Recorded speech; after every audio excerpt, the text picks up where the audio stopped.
This lump of goo between my ears has been with me a long time. And one thing I've learned about it, my brain is not always right. I don't mean to make it sound like I'm at war with my brain, or that it's faulty. It's not that at all. I love my brain, but I recognize that it is so imperfect. It's definitely not always right. And I'll be blunt, your brain, it's not perfect either. So we're in this boat together. For better or worse, the brain you have is the brain you're going to have for the rest of your life. So let's make this partnership work as smoothly as we can. Your brain produces thoughts. What we don't want to do is assume that our thoughts are always correct or just take them as facts. It's a healthy, necessary skill to be able to look at our own thinking and think critically. Just like you might read a headline on the internet, but want to check if that's really true. The headline might say, "Woman on safari swallowed by giraffe." And you might read that and think, holy snot, who knew giraffes could eat humans? That poor woman. Does traveler's insurance cover being eaten by a giraffe?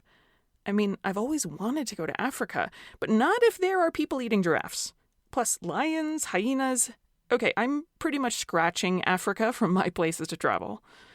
So because of that one headline that you believed, you could miss out on amazing travel memories. Giraffes, of course, do not eat people. They're herbivores. They eat leaves, twigs, and other plant matter. They especially eat acacia leaves. And in zoos, they also tend to get carrots and hay to round out their diets. How do I know this? I looked it up. The evidence says giraffes are not people eaters. So I can assume this headline is not true, at least not at face value. Maybe there was some weird scenario that the author twisted into the story of a woman being swallowed by a giraffe. Like maybe a giraffe swallowed a woman's ring or something, and they're spinning it into a more dramatic headline so people click on it. After all, drama's interesting. Your brain isn't so goal-oriented about getting clicks, but it's quite capable of taking a tiny bit of information and spinning it into a bigger, more dramatic story. Or it can even create a story from no evidence at all by the magic of jumping to conclusions. This is the Breaking Up with Binge Eating podcast, where every listen moves you one step closer to complete food freedom. Hosted by me, Georgie Fear, and my co-coach, Mary Claire Brescia. Someone fell asleep in the lecture I just gave. My talk must have been terrible.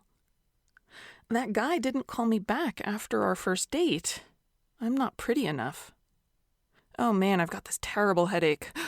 Oh God, it's brain cancer. See what I mean? Those magician brains of ours can really jump to conclusions. And those thoughts are 3 perfect examples.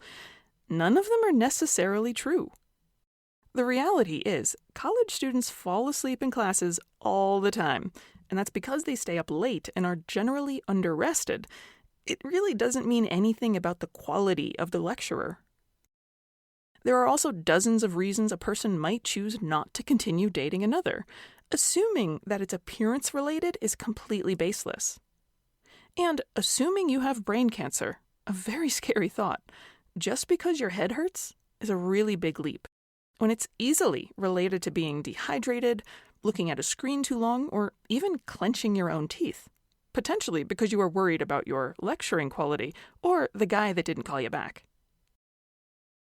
Sometimes, of course, our brains are correct, and they're reasonably accurate a lot of the time. Let's say you're out for a hike, and you come upon a beautiful frozen lake. Your brain says, the ice looks rather thin. Let's stay on the shore and not walk on it. I'll just admire it from here. That's not a biased or exaggerated thought. It's not a false headline. It's actually not a good idea to walk on thin ice. Your brain's keeping you safe. Good job, brain. But if your thoughts sound more like, my friends will probably want to walk out on the ice, and then I'll look like a wuss. I should just stay quiet and see what they say. Hopefully they don't want to venture out.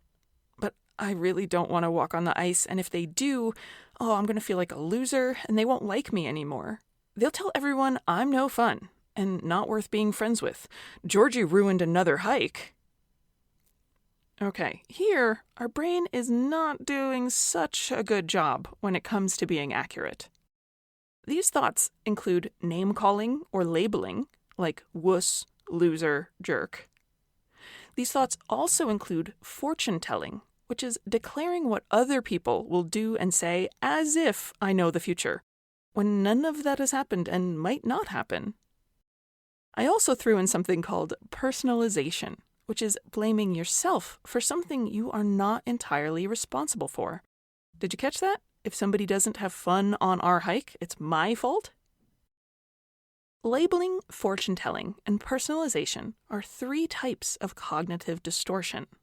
When we think in these ways frequently, as a habit, it can lead to spending more of our time feeling upset, nervous, anxious, and depressed. Distorted thoughts can squash our glimmers of hope and self-belief. They can create phantoms of doom and gloom, bad luck, and imaginary faults which follow us around. The good news is all of this is fixable. I'm going to take several episodes after this one, and we'll go through several types of cognitive distortion in detail. We'll practice spotting them, and then the good part, how to shift them into more true, helpful thoughts. I know some people out there are thinking, okay, but what do cognitive distortions have to do with emotional eating or binge eating? They have everything to do with emotional and binge eating. Here's how they're involved. First, cognitive distortions typically play a role in connecting the urge to binge eat or emotionally eat with the choice to actually begin doing it. Distorted thoughts are part of the launch sequence, you could say. The idea of eating a lot of food isn't itself compelling, but it's sabotaging thoughts, which are kind of like little lies that nudge you into doing it by saying it's a good idea, it will help you feel better, that you won't do it again, that it will give you the rest and comfort you need, and that you deserve it.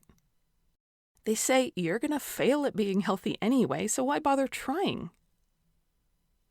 When we improve these thought patterns to remove the distortions, the idea of binge eating or emotionally eating isn't as attractive.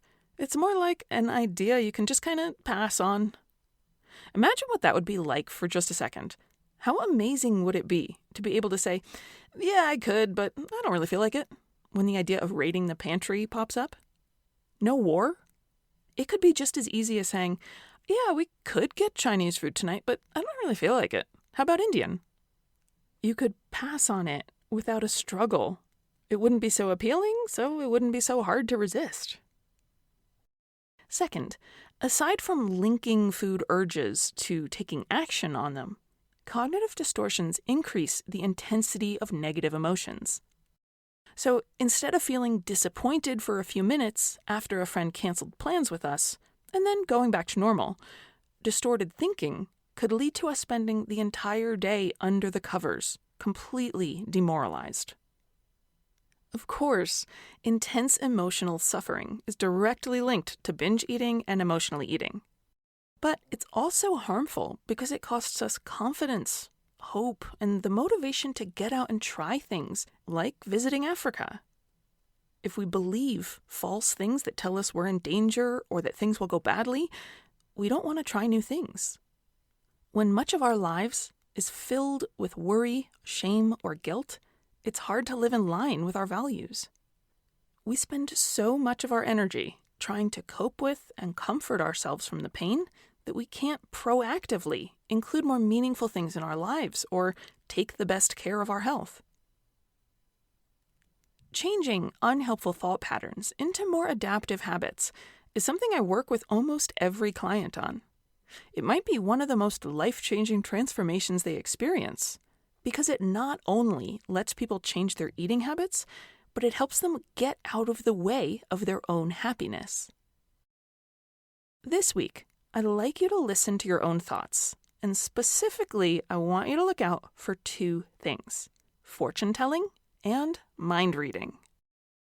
Fortune telling is arbitrarily predicting that things are going to turn out badly, and then believing that as an established fact. Mind reading is assuming you know what someone else is thinking without bothering to check. I'll give you some examples, so you know what these might sound like. No one will like me. You might catch this fortune-telling thought when you get invited to a party. And where does it lead you? Well, the first effect is that your mood goes down. You either go to the party, but since you've predicted that you will be rejected by everyone there, you feel awkward and you don't want to engage in much conversation. You gravitate toward the bowl of M&Ms, and you avoid contact with everybody, eating and eating until the bowl's empty. Or, as a result of thinking no one will like me, and the immediate lower mood you experience, you might just decline the invitation. It's easy enough to come up with an excuse of why you can't go, and then you spend the night at home with the cat watching Downton Abbey. You try not to think about the party, but every hour or so you remember your friends are all there, and you wonder what they're doing. You can kind of hear them laughing in your imagination, and you kind of feel like a loser for staying home. The thought that started it all, no one will like me, is classic fortune-telling. I'll make a fool of myself is another. On to mind reading. This can sound like, they think I'm stupid. He's disappointed in me. She doesn't want to be friends anymore. If someone has said, I don't like you, then it's not mind reading to think she doesn't like me. But just because somebody may be quieter than usual, or avoid eye contact, or seem in a hurry to get going somewhere, none of those things mean I don't like you. So you're jumping to a conclusion and engaging in mind reading if you start to think they don't like you. Do what you can to notice if you're fortune telling or mind reading this week. If you can, write down any examples that you catch. Don't worry about changing the thoughts. Just notice. Are they patterns you engage in regularly? Rarely? We'll talk in the next episode about what we can do to shift these two thought patterns into more helpful sorts. If you find the show helpful, please help it reach more people by leaving a rating or review. I'm Georgie Fear, and I'll see you soon.